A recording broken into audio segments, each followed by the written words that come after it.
We, the taxpayers, are somehow obligated to cover banking losses.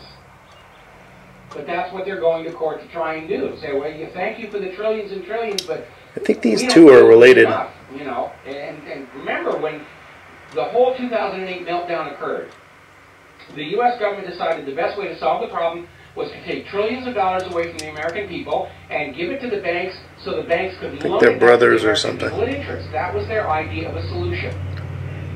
And it didn't work because Americans weren't They're pretty new. They're young. They were losing their jobs. They didn't know they could. I don't think their mother's around anymore. So the bankers just took most of that money and wrote themselves huge salaries and huge bonuses and went home happy.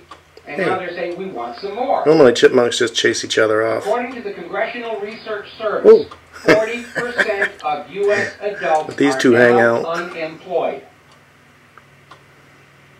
So even within the U.S. government, they're starting to acknowledge that 5.6, 5.7... I think one of them lives in the pool wall and the other lives in the rock wall. USDA choice bovine excrement.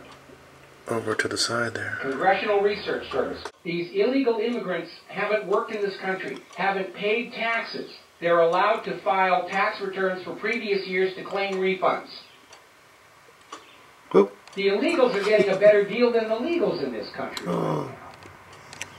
Anyways, I thought I'd show that. Apparently, Hillary Clinton's charity, well, Bill and Hillary, it's rare to see chipmunks hanging out together. An African church which calls homosexuals devils. They don't.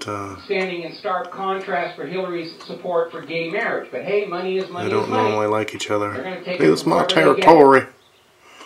But these two, I think, are related. So WorldNet Daily. Hillary's plans to stuff the ballot that's why box. they're doing that. She knows she's losing the popular vote. In other countries, when the election results don't match the exit polls, it's seen as an evidence of fraud. That's why they have exit polls. If they don't line up, fraud has taken place. But in this country, oh, well, the voters were probably lying to the exit pollers. Go play with your friend. They did that one back in 2008. Go play with them. When Hillary had her surprise come from behind victory in the New Hampshire primary.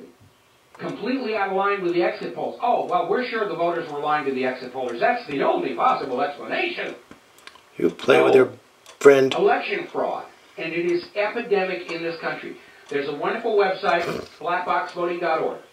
It's run by a wonderful lady named Beth Harris.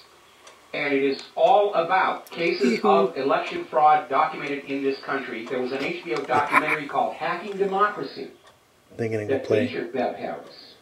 And the irregularities in elections across the country, the wide open holes in these electronic voting machines, and there's a wonderful scene at the end where they go into one of these election commissions in a town, they pick a voting machine at random, and without even touching it, go get your friend. The outcome of the little test demonstration election they had right there in the office. And there was this one election worker, a lady who broke down in tears because she was so sure, she believed that the election system was honest,